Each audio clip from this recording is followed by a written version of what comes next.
lorsque les petits oiseaux ont des ailes suffisamment grandes, eh bien, ils finissent par être capables de voler. Et que se passe-t-il? Eh bien, ils considèrent que Christian et Samuel sont maman roi qui leur montre la voie du ciel. Et ils se mettent à voler ensemble. Et donc ce que Christian et Paola, depuis une première fois, il y a une vingtaine d'années, et que depuis ils font régulièrement, eh ben, ils prennent tous les ans, ils font grandir quelques portées de bébés rois, des oies et d'autres oiseaux migrateurs.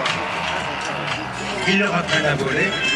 Et puis à la belle saison, ils décollent en emmenant avec eux, comme ça, une escadrille de jeunes oies, de jeunes oiseaux.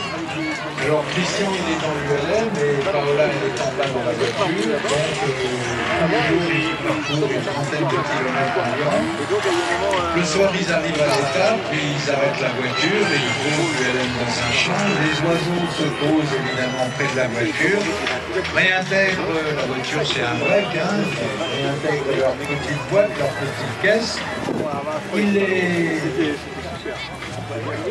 Ils leur font passer la nuit, les nourrissent et tout ça. Et le lendemain matin, s'il fait beau, ils repartent.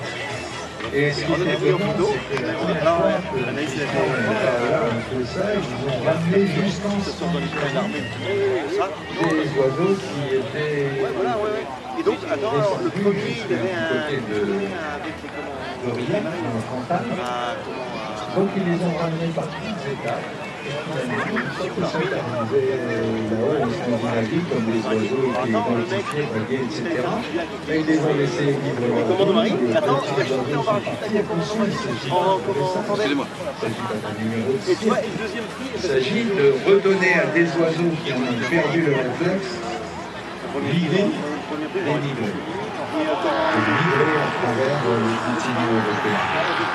Et donc l'année d'après, la saison d'après, ils ont récupéré chez eux là-bas en Canada, ils ont récupéré des oiseaux qu'ils avaient amenés auparavant en Scandinavie et qui donc avaient de nouveau repris cette habitude de la migration.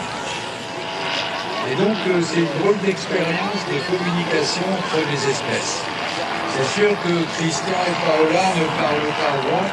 Ils essayaient vraiment dans le privé, mais enfin, on ne va pas tenir des grandes conversations avec des oies. Souvent, on ne veut pas des oies tenir des grandes conversations avec des humains.